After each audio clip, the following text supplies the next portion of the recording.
इतने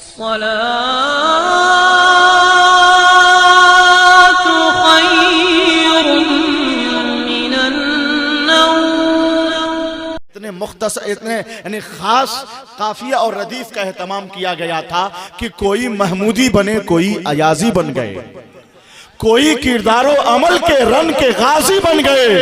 डाकुओं पर जब पड़ी है गौसे आजम की नजर, गुंडागर्दी छोड़कर वो भी नमाजी बन गए।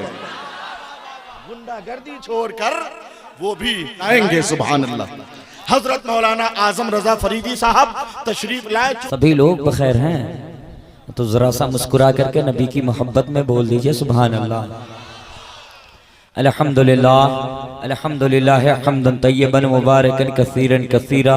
अस्सलातु वस्सलामु अला सय्यिदिना व शफीना व हबीब तबीब कुलूबिना व शिफा सुदूरिना व गौसना व गीसना व मुगीसना व मुईनना व कुतबना व निजामना व सिराजना व अशरफना व नूर ऐनिना। अम्मा बाद फ़अऊज़ु बिल्लाहि मिनश शैतानिर रजीम। बिस्मिल्लाहिर रहमानिर रहीम। अल्लज़ीना आमनू व कानू यत्तक़ून। सदक़ल्लाहु मौलाना अज़ीम व सदक़ रसूलुहुन नबियुल अमीनुल मतीनुल करीम व नहनु अला ज़ालिका लमिनश शाहिदीन व शाकिरीन वल्हम्दुलिल्लाहि रब्बिल आलमीन। कुछ कहा जाए, कुछ सुनाया जाए, कुछ गुनगुनाया जाए, इससे कबल के हम और आप अक़ीदत व मोहब्बत के साथ नबी और औलाद नबी की बारगाह आली वक़ार में दिल की अथाह गहराइयों के साथ दुर्द सलाम के नजराने अक़ीदत पेश किए जाए और पढ़ा जाए बाबा से बुलंद अल्लाहुम्मा सल्लि अला सय्यदना व शफीना व हबीबना व मौलाना मुहम्मद बारिक व सल्लु अलैहि सलातम व सलामन अलैका या रसूलुल्लाह सल्लल्लाहु तआला अलैहि वसल्लम। भाई साहब इस राकेश सेंड को मिंटू भाई की खनकती हुई आवाज को सुन करके आप काहे दाएं बाएं किए हुए हैं? ऐसी आवाज जल्दी इलाके में सुनने को नहीं मिलती है, तो फिर आप गौर से क्यों नहीं इधर देख रहे हैं? देखिए भी, सुनिए भी। ये तो बड़ी मेहनत और मुशक्कत के साथ इस पुरफतन माहौल में हमारे मित्र आरिस भाई और चांद डॉक्टर साहब और उनके सहयोगी और मद्दाहे खैरुल अनाम शमीम भाई ने और दीगर उनके सहयोगियों ने इस जलसे को रचाया, सजाया, धजाया, मचाया। और इस इलाके के बहुत खूबसूरत नकीब तनवीर भाई भी बैठे हुए हैं और शाहकारे निकाबत नैयरे बुर्जे निकाबत हजरत अल्लामा व मौलाना महबूब गौहर साहब क़िबला जलवाबार हैं। न जाने इन्होंने कितने नात खानों को शायर बना दिया। हजरत जलवाबार हैं मद्दाहे खैरुल अनाम जमशेद साहिल साहब, सैयद साहब क़िबला, दिगर उलमाए करम, इरशाद भाई वगैरह सारे लोग बैठे हैं। मैं सबों का नाम जानता हूँ, मैं सबों का नाम लेना ज़्यादा बेहतर और मुनासिब नहीं समझता, बस बड़ी तेजी के साथ शुरू होना चाहता हूँ। इससे कबल कि आप आहिस्ता से मचल करके बोल दीजिए सुभान अल्लाह और जी लगा करके बोल दीजिए सुभान अल्लाह। मेरे दोस्तों, अल्लामा जामी फरमाते महबूब भाई ज़िरहमत कुन नजर बरहाल ज़ारम या रसूल अल्लाह, गरीबम बेनवायम खाक सारम या रसूल अल्लाह, ज़िदा के हिजर तू के दिल फगारम या रसूल अल्लाह, बहार सद चमंदर सीन दारम या रसूल अल्लाह। बोलिए ना सुभान अल्लाह। क्या किसी के इंतकाल पे बोलिएगा सुभान अल्लाह? ज़िरहमत कुन नजर बरहाल ज़ारम या रसूल अल्लाह, गरीबम बेनवायम खाक सारम या रसूल अल्लाह। और अल्लामा जामी मक्ते में फरमाते हैं दमे आखिर नुमाई जलवे दीदार जामीरा, दमे आखिर नुमाई जलवे दीदार जामीरा, ज़ुल्फ़े तू हमी उम्मीद वारम या रसूल अल्लाह, ज़ुल्फ़े तू हमी उम्मीद वारम या रसूल अल्लाह। अभी मुझसे पहले शाहकारे निकाबत हजरत अल्लामा महबूब गौहर साहब कलाम रज़ा से शुरू कर रहे थे। वाह क्या मर्तबा ए गौस है बाला तेरा, वाह क्या मर्तबा ए गौस है बाला तेरा, ऊंचे ऊंचों के सरों से है कदम आला तेरा, और वो क्या दबे जिसपे हिमायत का हो पंजा तेरा, शेर को खतरे में लाता नहीं कुत्ता तेरा, और तू हसनी और हुसैनी क्यों ना मुहय्युद्दीन हो, तू हसनी और हुसैनी क्यों ना मुहय्युद्दीन हो, ए खिज़्र मजमे बहरैन है चश्मा तेरा, ए खिज़्र मजमे बहरैन है चश्मा तेरा। आप बिल्कुल करीब है इसलिए आवाज ज्यादा लग रही है। आप बीच सेंटर में आ जाएंगे तो ये ना ना ना तो कमजोर है, थोड़ी देर मेरे बाद। वाह क्या मर्तबा ए गौस है वाला तेरा, ऊंचे ऊंचों के सरों से है कदम आला तेरा। और नबवी जिल अलवी बुर्ज बतूली मादिन, नबवी जिल अलवी बुर्ज बतूली मादिन, हसनी चांद हुसैनी है चमकना तेरा, हसनी चांद हुसैनी है चमकना तेरा। और आला हजरत क्या फरमाते हैं, अरे नबवी मी अलवी फसल बतूली गुलशन, नबवी मी अलवी फसल बतूली गुलशन। अरे हसनी फूल हुसैनी है महकना तेरा, हसनी फूल हुसैनी है महकना तेरा। और इब्ने ज़हरा को मुबारक हो उरूसे कुदरत, इब्ने ज़हरा को मुबारक हो उरूसे कुदरत। कादरी पाए तसद्दुक मेरे दूल्हा तेरा, कादरी पाए तसद्दुक मेरे दूल्हा तेरा। और आला हजरत मख्ते में क्या लिखते हैं, तेरी सरकार में लाता है रजा उसको शफी है।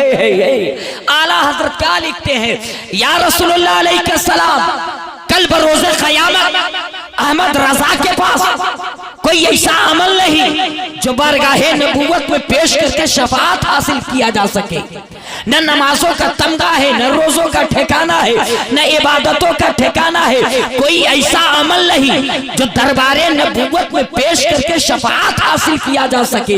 मगर आला हजरत कहते हैं, या रसूल अल्लाह, न इबादत लेकर के आया हूँ, न वज़ाइफ लेकर के आया हूँ, न तराना लेकर के आया हूँ, न सलाम लेकर के आया हूँ, न मनक़बत और नात लेकर के आया हूँ। या रसूल अल्लाह, तेरी दरबार में एक वसीला लेकर के आया हूँ, एक ठिकाना लेकर के आया हूँ, एक वसीला लेकर के आया हूँ। अरे तेरे सरकार में लाया है, तेरी सरकार में लाता है रजा उसको शफी। अरे जो मेरा गौस है और लाडला बेटा तेरा, जो मेरा गौस है और लाडला बेटा तेरा। बड़ी तेजी के साथ अब सुनना चाहते हैं, मैं अपनी उन्वान पे आ जाऊं। उगम निगम सीती जो पारा प्रियबान मिटे मझारा, तब सुनी सब दास गोसाई ससा जगत के सर नाही बिनी चारो हनीसा। वो जो ना मर मिटे कलीसा, तब हर माने न माने कोई बिन गुरदो जग ज्ञान न होई। तब होवे सगले उतारा मेहदी कहे सकल संसारा, ताबू साबू जागू से सुंदरम होई। अरे बिना मोहम्मद पारी न हो। कृष्णाचार्य प्रीतम बुलूतम साल्वे सकम ला इलाहा हल्ले पाप मिल्ला लम्मा परमपदम जन्म में कुड़ विराजो जपे नाम मोहम्मद। नबी के नाम पे बोलिए सुभान अल्लाह, और जी लगा करके बोलिए सुभान अल्लाह। ऐसे नहीं, पीछे वाले भी नबी की मोहब्बत में बोले सुभान अल्लाह, और जी लगा करके पीछे वाले ये मोहल्ला भी बोले सुभान अल्लाह। जब तक जश्न गौसुल वारा में बैठे रहिए, नबी की मोहब्बत में बोलते रहिए सुभान अल्लाह। और यहाँ तक जब तक यहाँ तशरीफ रखिए, महबूबे निकाबत अल्लामा महबूब साहब की निकाबत को सुनते रहिए, तो मचल करके बोलते रहिए सुभान अल्लाह। और यहाँ से घर चले जाइए, तकिया पे सर रख करके सोने लगिए, तो गौसे आजम की मोहब्बत में बोलते रहिए। और सो करके उठिए, साइकिल चलाइए तो आपका बेटा बोलेगा अम्मी अब्बा पागल हो गया, जब तक जश्न गौसुल वरा में नहीं गया था इतना सुभान अल्लाह नहीं बोलता था। आज से पहले जलसा में गया था तो इतना लौटा था तो इतना नहीं बोलता था।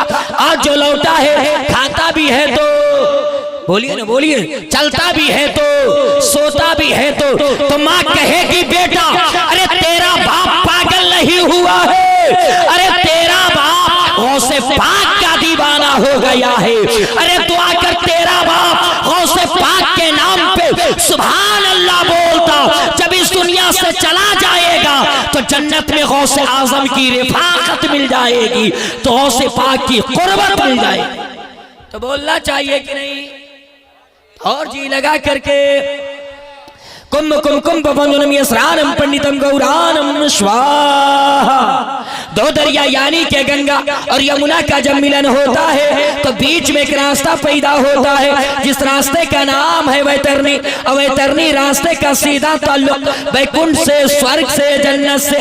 तो इसका खुलासा ये हुआ कि जो इसमें गोता लगा लिया, स्नान कर लिया, डुबकी लगा लिया, ओ स्वर्गी हो गया, ओ वैकुंठी हो गया, ओ जन्नत में जाने के लायक हो गया।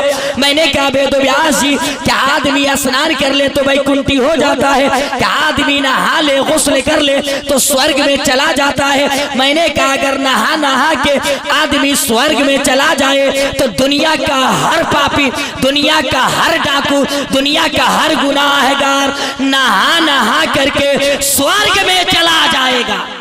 और माला जपने वाले, नमाज पढ़ने वाले जन्नत के बाहर रह जाए, है ना। मैंने कहा वेद व्यास जी, आदमी वैकुंठी स्वर्गी जन्नती कैसे होगा, पैराडाइज में कैसे जाएगा? तो कहने लगे आजम रजा, कोई स्नान करने से वैकुंठी नहीं हो सकता, कोई नहाने से स्वर्ग में नहीं जा सकता। मैंने कहा कैसे जाएगा? तो कहने लगे ला इलाहा इल्लल्लाह पापम इल्ला लम्मा परमपदम जन्म वैकुंठ विराजो जपे नाम मोहम्मदम।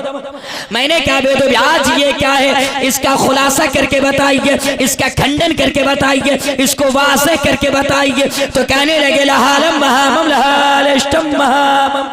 मैंने कहा वेद व्यास जी ये क्या है? तो कहने लगे ला इलाहा इल्लल्लाह पापम, ला इलाहा इल्लल्लाह पढ़ने से पाप हरण हो जाता है, पाप मिट जाता है, पाप डिलीट हो जाता है। अच्छा आप लोग पाप देखे हैं, पाप जानते हैं? तो आज का मुसलमान नहीं जानेगा, महबूब भाई तो कौन जानेगा? जुमा के रोज निकाही टोपी लगा के जाता है जुमा पढ़ने, लगेगा कि पूरा इमाम बुखारी यही है। अब पूरा उजला कुर्ता में सऊदी वाली अतर लगा करके भरा पीला कुर्ता को किए रहेगा। 2 घंटा मस्जिद से जुमे के बाद बाहर हुआ, आएगा इमाम खिलाएगा। क्या गजब की अनाउंसिंग हो रही थी महबूबे गौहर की, तबीयत मन गदगद हरिया, सब ठीक ठाक, तबीयत चाह रही थी रात भर हजरत की निकाबत हो, मगर क्या करे बीच में आ गए मुफ्ती शहरी यार, तो खत्म तो करना ही था। इतने में असर की अजान हो गई, अल्लाहु अकबर अल्लाहु अकबर। इमाम साहब कहे बाबू बड़ी तारीफ किए जलसे के, चल असर की नमाज पढ़ ले। तो कहता हजरत जाइए पढ़िए। इमाम साहब चल भला आदमी की तरह वजू कर, चल जमात में शरीक हो जा। तो क्या कहता हजरत अभी आप हमको नहीं जानते, नहीं समझ पाए। इमाम साहब ने कहा पूरा मोहल्ला समझ गया हूँ, जान चुका हूँ, तुमको नहीं जानूंगा। इमाम चल असर की नमाज पढ़। तो आज का नौजवान धीरे से आहिस्ता से इमाम साहब के कान में जाके क्या कहता हजरत हंस के मेरे जुमले को मत टालिए, मेरे नबी इरशाद फरमाते हैं तहारतो निस्फुल ईमान, अरे पाकी जो है आधा ईमान है। मुसलमानों को हमेशा पाक रहना चाहिए। क्या रहना चाहिए? एक आप ही तकरीर समझ पा रहे पूरे मजमा में। क्या रहना चाहिए? पाक रहना चाहिए। मगर आज का नौजवान का पता नहीं चलता है कि पहन के सिलवाया ही सिलवा के पहना है, इतना फिटिंग पहनता है, रोड के किनारे खड़ा हो जाएगा, मारेगा चैन घस, दमकल चालू, स्पीड चालू। अब पीर साहबा में, मुफ्ती साहबा में, महबूबे गौहरा में, कोई साहबा में कोई फर्क पड़ने को नहीं है। आदमी खड़ा है तो खड़ा है, दमकल चालू है तो चालू है। मेरे दोस्तों हंस के जुमले को मत डालिए। जिंदगी की कोई गारंटी नहीं है, जिंदगी का ठिकाना नहीं है। रब्बे कदीर जब हमारी सेहत अच्छी रखा है और हमारी सेहत अच्छी है तो हमें चाहिए कि अपने बदन को पवित्र रखे, अपने बदन को पाक और तैयब और ताहिर रखे। मेरे दोस्तों मैंने कहा वेद व्यास जी आदमी वैकुंठी स्वर्गी जन्नती कैसे होगा? तो कहने लगे ला इलाहा इल्लल्लाह पापम, ला इलाहा इल्लल्लाह पढ़ने से पाप हरण हो जाता है, पाप मिट जाता है, गुनाह डिलीट हो जाता है। ये तो वेदों के अंदर आया है, मगर मेरे आका मिशकात शरीफ के अंदर इरशाद फरमाते हैं मन क़ाल ला इलाहा इल्लल्लाह फदखलल जन्नह। जिस शख्स ने ला इलाहा इल्लल्लाह पढ़ लिया बस वो जन्नत में दाखिल किया जाएगा, जन्नत में भेज दिया जाएगा। मैंने कहा बड़ी तेजी के साथ, मैंने कहा वेद व्यास जी ए भाई साहब, आप भी चले। अरे भाई आप मुड़ के क्यों देख रहे हो? अलकायदा के मेंबर थोड़ी है, अपने ही समाज के लोग हैं। चले आइए ना। महबूब भाई जानते हैं आज हमारी कौम मस्जिदों में वक्त देना नहीं चाहती, हमारी कौम जलसों में सही से बैठना नहीं चाहती, हमारी कौम मजहबी इदारे, मजहबी कॉन्फ्रेंस, मजहबी जगहों पे जाना और बैठना और वक्त देना क्यों नहीं चाहती है। इसकी वजह कभी हम लोगों ने इस पर रिसर्च किया, समझा। इसकी वजह सिर्फ और सिर्फ ये है कि हमारी कौम तालीम और शिक्षा से दूर होती चली जा रही है। हमारी कौम की भी बेटे, हमारे कौम की बेटियों के कान के नीचे थप्पड़ बजाए गए होते करबला की तरह, तो हमें भी एहसास होता कि इस्लाम क्या चीज है। अगर हमारा भी बेटा 18 साल का अली अकबर जैसा कटा होता इस्लाम के खातिर, तो हमें भी एहसास होता कि इस्लाम क्या चीज है।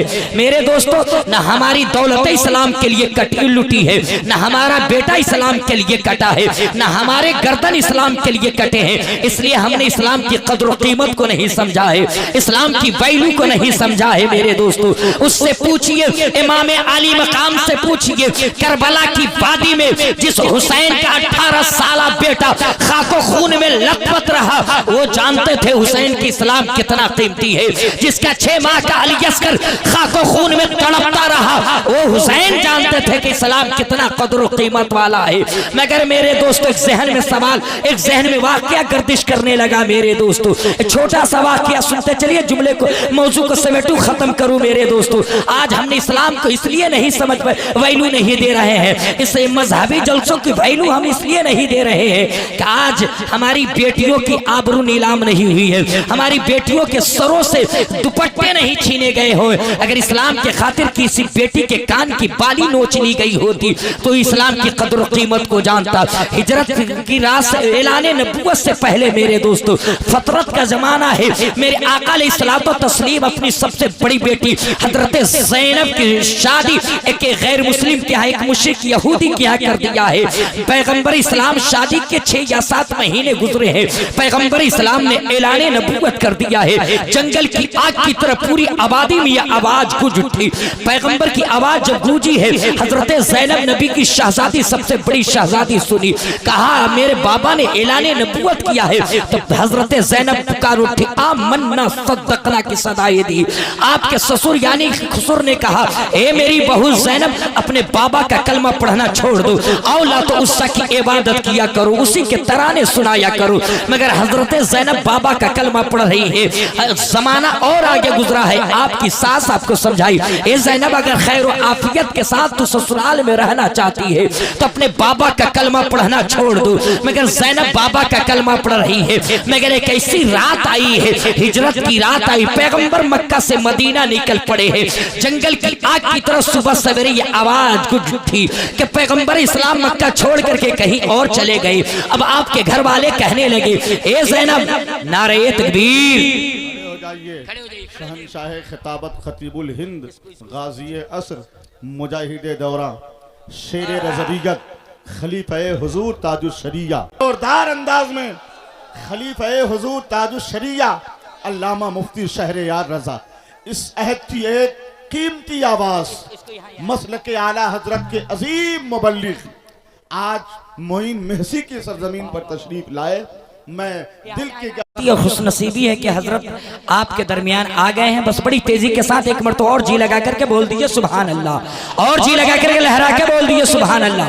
जैसे ही पैगंबर है मक्का से मदीना हिजरत किए हैं, जंगल की आग की तरह पूरी आबादी में यह आवाज गूंज उठी कि मोहम्मद अरबी मक्का छोड़ के अब कहीं और चले गए। हजरत ज़ैनब के घर वालों ने समझाया, ए ज़ैनब, अब पुष्ट पनाही करने वाला कोई न रहा, अपने बाबा का कलमा पढ़ना छोड़ दो, और लातो उज़्ज़ा की इबादत किया करो, और हुबल के तराने सुनाया करो। मगर हजरत ज़ैनब अपने बाबा का कलमा पढ़ रही है। जमाना गुजरता रहा, अब आपका शौहर आपके कानों के नीचे थप्पड़े बजाने लगा है, आपकी सास आपको ताने देना शुरू कर दी है, घर वाले भी आपको तान ताना देने शुरू कर दिए हैं। ज़ैनब बयान करती है कि मेरे पीठ पे इतने थप्पड़ मारे जाते कि मेरा बदन सूज जाया करता था। हजरत ज़ैनब नबी की बेटी बयान फरमाती है कि कई रोज तक मुझे भूखा और प्यासा रखा खा जाता, फिर भी मैं बाबा का कलमा पढ़ती रही।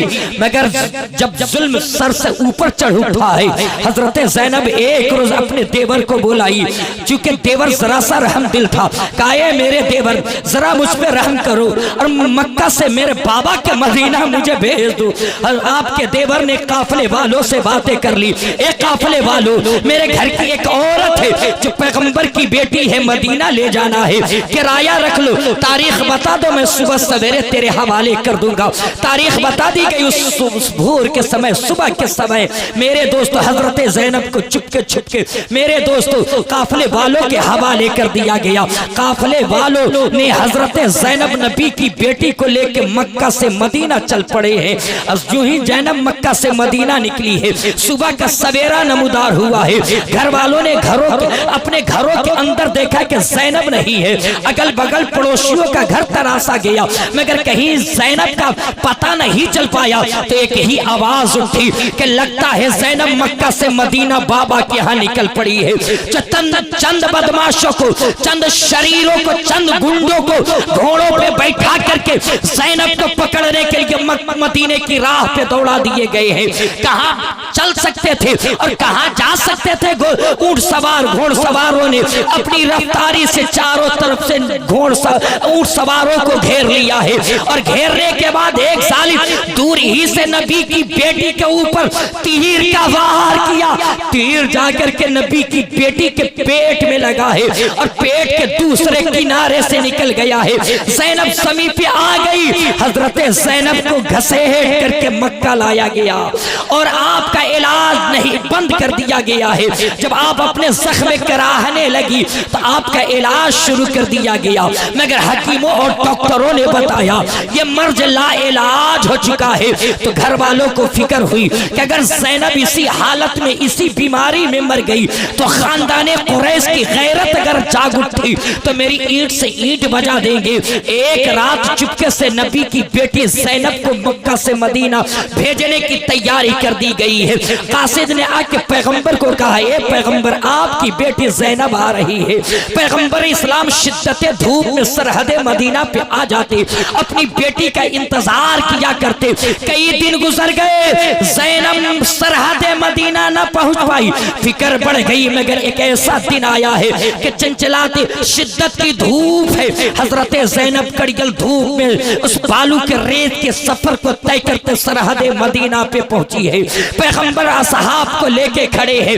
ज़ैनब ने अपने बाबा को देखा, देखने के बाद फौरी तौर से अपने ऊंट से उतरी ज़ैनब आ गई बाबा के सामने और बाबा के चेहरे को देख करके आंसू बहाने लगी। और ज़ैनब जब रो रही थी तो पैगंबर फरमा रहे थे, बेटी सब्र करो, सब्र करो। मगर ज़ैनब अपने बाबा को दोनों हाथों से जकड़ ली और जकड़ करके ज़ैनब बोल रही थी, बाबा आप क्या मक्का छोड़े कि पूरा मक्का आपकी बेटी का दुश्मन हो गया था।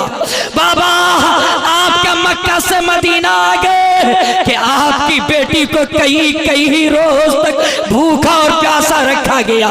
बाबा आपका मक्का से मदीना आ गए कि आपके बेटी को लोगों ने लवारिस समझ बैठा था। बाबा आपका मक्का से मदीना आए कि लोग गालियां दिया करते थे। बाबा आपका मक्का से मदीना आ गए कि लोग मुझे थप्पड़ों की मारने की साजिशें रचा करते थे। पैगंबर की बेटी पैगंबर को रो रो को दुआ अपना दुखड़ा सुना रही थी। पैगंबर इस्लाम ने अपनी बेटी को सब्र के छांव में अपने घर ले गए। इलाज शुरू कर दिया गया है, मगर इलाज तो ला इलाज बन चुका था। उसी बीमारी में ज़ैनब इस दुनिया से इंतकाल कर गई। ज़ैनब को कब्र के अंदर उतार दिया गया है, मिट्टी डाल दिए पैगंबर। दोनों हाथों को मेरे आका ने लहरा कर हाथों को फैलाया और दुआ करने लगे, परवरदिगार ये वो मेरी बेटी ज़ैनब है जो इस्लाम के खातिर तीर खा के कब्र में जा रही है। परवरदिगार ये वो मेरी बेटी ज़ैनब है जो कई रोज भूखों का सामना करके तेरे पास जा रही है। परवरदिगार मेरी ज़ैनब का कैसा मकाम होगा। परवरदिगार मेरी ज़ैनब ज़ैनब का कितना ऊंचा मकाम होगा। अभी पैगंबर दुआ ही कर रहे थे कि आ गए ताईरे सिदरा, आ गए बुलबुले सिदरा, आ गए मकीने सिदरा, और पुकार उठे पैगंबर उदास होने की जरूरत नहीं है। अरे बेटी आपकी है, रहमत खुदा की है, बेटी आपकी है, जन्नत खुदा की है, बेटी आपकी है, मर्जी खुदा की है। अरे बेटी आपकी है, जन्नत में ऊंचा मकाम देना ये रब का काम है। मेरे दोस्तों अब पूछिए ज़ैनब से, ए ज़ैनब तू तीर क्यों खाई? तो ज़ैनब आवाज देंगे सिर्फ और सिर्फ इस्लाम के खातिर। ए ज़ैनब तू भूखे क्यों रही? तो आवाज आएगी कि सिर्फ और सिर्फ इस्लाम के खातिर। तो मेरे दोस्तों जिसकी बेटी के पेट में तीर मारे गए हो वो जानता इस्लाम कितना कदर कीमत वाला है। जिसका बेटा मैदान करबला में कटा हो वो जानता इस्लाम कितना कदर कीमत और मंजिलत वाले है। मेरे दोस्तों न मेरा बेटा कटा है, न बेटी कटी है, न दौलतें लूटी है, न वक्त की कुर्बानियां दी गई है। इसलिए हम इस्लाम की कदर कीमत को नहीं समझा है।